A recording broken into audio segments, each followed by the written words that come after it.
My name is Darlene Green. I'm the state vice chair of the Democratic Party of the state of Missouri. And I am here as a delegate at this 2012 convention in Charlotte, North Carolina.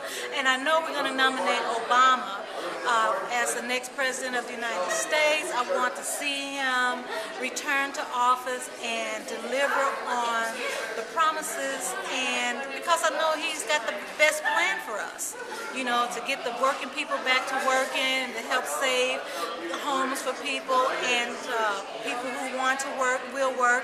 He's got the right plan. So he's got the right economic plan, and I love the fact that we passed health care.